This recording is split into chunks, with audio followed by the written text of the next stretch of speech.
Bienvenida o bienvenido a esta nueva exploración. Hoy nos metemos de lleno en la arquitectura de software, usando como guía el material que nos han pasado, varios documentos técnicos, textos de ingeniería, y el tema central de hoy, lo que queremos desgranar, son dos conceptos que salen mucho, la arquitectura en capas y el modelo cliente-servidor.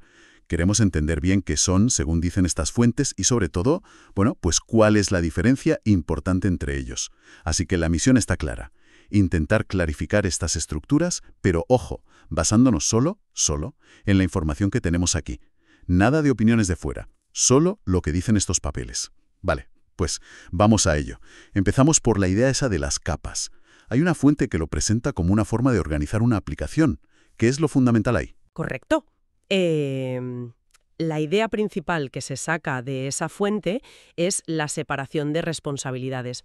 Imagínatelo como una tarta, ¿no? Con varios pisos. Cada piso, cada capa, hace una cosa concreta.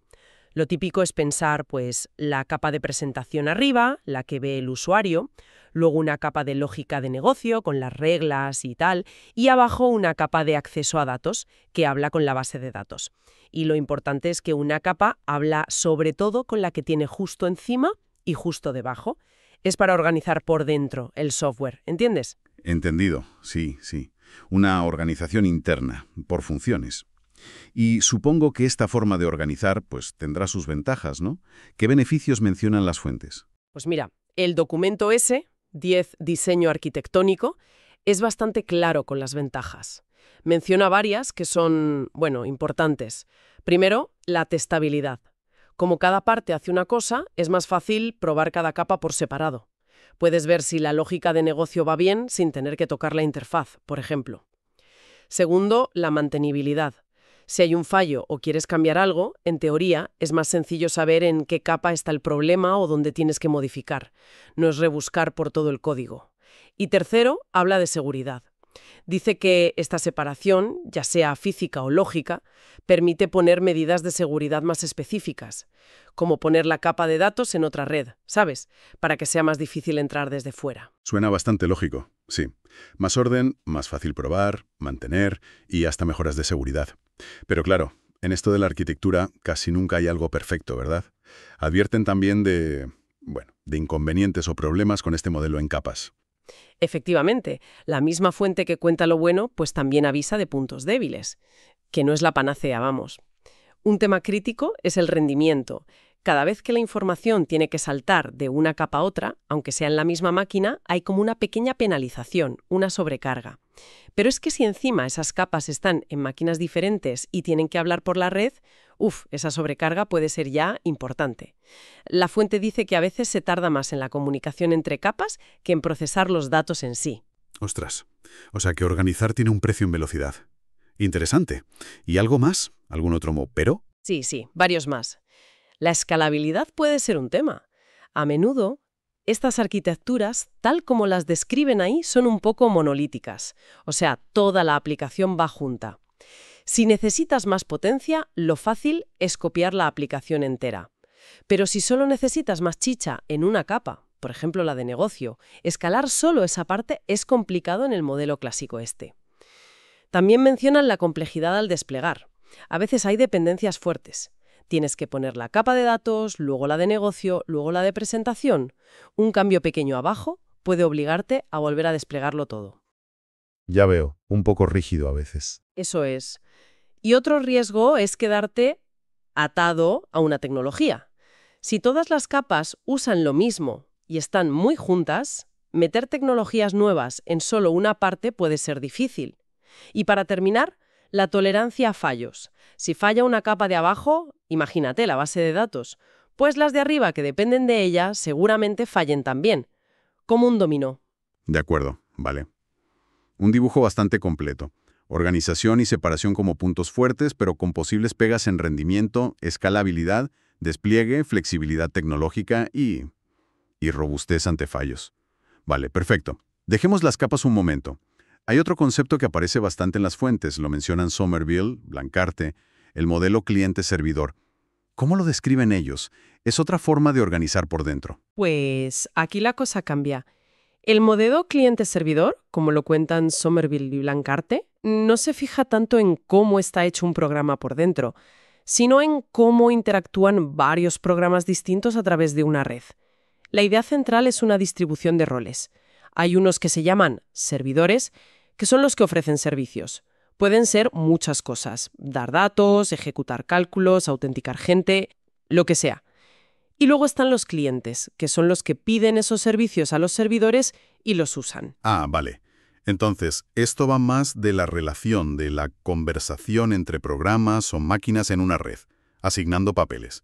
El que pide es el cliente, el que da es el servidor. Es esa la idea. Exactamente. Se basa en centralizar la función. Los servicios están en los servidores y los clientes van a ellos a pedirlos. Blancarte lo recalca mucho. Y ambas fuentes, de hecho, lo comparan con otro modelo que es el peer-to-peer, el P2P. En P2P, cualquiera puede ser cliente y servidor, es más descentralizado, ¿sabes? Todos comparten. Pero el cliente-servidor no, se define por esa relación, digamos, asimétrica. Uno provee, el otro consume. Entiendo la diferencia con P2P, sí. ¿Y mencionan alguna otra característica o consecuencia de usar el modelo cliente-servidor? Somerville apunta a algo bastante lógico. Como los roles están divididos así, puede haber una distribución de carga desigual. O sea, que los servidores suelen currar mucho más gestionando datos, procesando, mientras que los clientes hacen menos, más bien presentar la info o interactuar con la persona. Lo describen como un modelo súper fundamental, la base de muchísimos sistemas distribuidos que usamos hoy. Y Blancarte insiste en esa idea de que es un modelo centralizado por naturaleza. Perfecto. Entonces, tenemos por un lado la arquitectura en capas, que nos han descrito como una forma de organizar dentro de una aplicación, y por otro el modelo cliente-servidor, que es más un patrón de interacción entre aplicaciones en red. Si nos quedamos solo con lo que dicen las fuentes, ¿son dos formas de hacer lo mismo o son cosas que juegan en ligas diferentes? No parece que las comparen cara a cara, pero ¿qué podemos deducir nosotros de cómo las describen? Esa es la pregunta del millón, yo creo. Y al poner las descripciones una al lado de la otra, lo que se ve claro es que el enfoque es distinto. La arquitectura en capas, como la explica ese PDF del diseño arquitectónico, se preocupa por la estructura interna de una pieza de software. Su meta es separar lógicamente lo que hace cada parte dentro de esa pieza. Organizar el código en vertical para que sea más fácil de mantener, de probar, etc. En cambio, el modelo cliente-servidor, según lo pintan Somerville y Blancarte, describe un patrón de interacción distribuida. Define roles, quién pide y quién sirve, y cómo distintas partes del software colaboran usando una red. Su foco está en la relación y la comunicación entre esas partes. O sea que si lo intento resumir, basándome en esto que dices de las fuentes, capas mira hacia adentro, a la organización interna, y cliente-servidor mira hacia afuera, a la interacción externa. Si esa es la lógica, entonces podrían darse a la vez. Quiero decir, un programa que hace de servidor, en el modelo cliente-servidor, podría por dentro estar organizado usando capas. Justo eso. Esa es la conclusión clave que sacan al contrastar cómo describen cada cosa. No son modelos que compitan, sino que se ocupan de problemas distintos del diseño.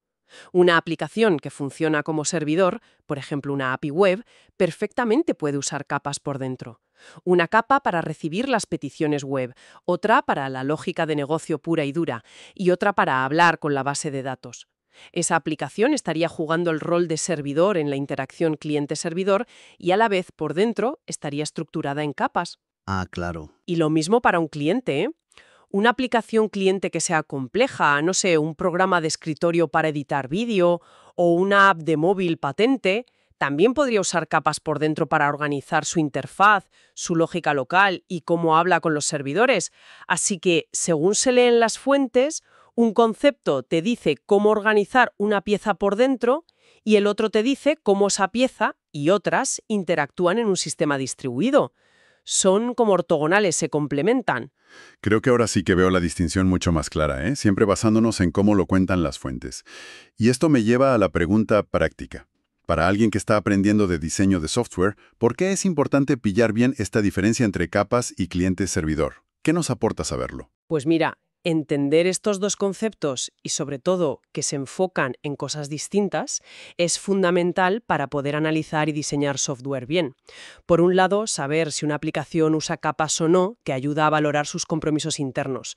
Como veíamos con la fuente del diseño, sabes que buscar capas te puede dar mejor mantenibilidad y testabilidad, pero tienes que estar al loro con el rendimiento o la complejidad al desplegar. Te ayuda a decidir cómo estructurar un componente por dentro. Y por otro lado, entender el patrón cliente-servidor te ayuda a pensar en la arquitectura distribuida global. Te permite ver cómo se reparten las tareas en la red, quién depende de quién, dónde están los datos o la lógica importante. Te da un marco para entender cómo hablan las piezas de un sistema grande y compararlo con otras opciones como el P2P que mencionaban Somerville y Blancarte. Vale. La clave es no verlos como si tuvieras que elegir uno u otro para lo mismo. Son herramientas de pensar distintas. Una te ayuda con la organización de un módulo, la otra con el baile entre módulos. Y como decíamos, muchas veces van juntas. Un sistema usa cliente-servidor y tanto el cliente como el servidor, o los dos, usan capas por dentro. Perfecto. Entonces, si tuviéramos que sacar la idea principal, la pepita de oro de este análisis de las fuentes, sería algo así como: la arquitectura en capas se enfoca en la estructura interna de un componente para separar sus funciones, y el modelo cliente-servidor define roles distribuidos, quién pide, quién sirve, para la interacción entre componentes usando una red. Bueno, pues hemos navegado por estos conceptos de arquitectura en capas y cliente-servidor, apoyándonos solo en el material que teníamos. Hemos visto qué características tienen y, sobre todo, cómo las fuentes los presentan tratando aspectos diferentes del diseño. Y algo que se repite en los textos es el tema de los compromisos, ¿verdad? Cualquier decisión de arquitectura los tiene. Vimos el compromiso entre organizar bien y la posible lentitud con las capas, y cómo el cliente-servidor da una división de roles clara y centralizada, pero a cambio de una carga desigual y siendo distinto al P2P más descentralizado. Exacto. Y para terminar, una reflexión que conecta estas ideas con otras cosas que también salen en el material. Hay fuentes que hablan de estilos más modernos, como los microservicios. Los describen como sistemas hechos de servicios pequeños, independientes, que se despliegan por separado. Y una característica importante, según dice una de las fuentes sobre patrones de microservicios, es que muchas veces cada microservicio tiene su propia base de datos, para estar lo más desacoplados posible. Claro. Y esto, inevitablemente, nos deja pensando. En ese mundo de microservicios, tan distribuido, tan enfocado en que cada pieza vaya a su bola, ¿cómo encajan los principios que hemos visto hoy? ¿Sigue teniendo sentido hablar de capas dentro de un microservicio pequeñito? ¿La comunicación entre ellos es siempre cliente-servidor puro y duro o aparecen otras formas? Es una buena pregunta, sí. Es una pregunta interesante, creo yo, para seguir dándole vueltas. Ver cómo estos fundamentos que hemos visto se aplican o se transforman en estas arquitecturas más nuevas que también describen las fuentes. Y con esta reflexión, pues, cerramos nuestra exploración de hoy.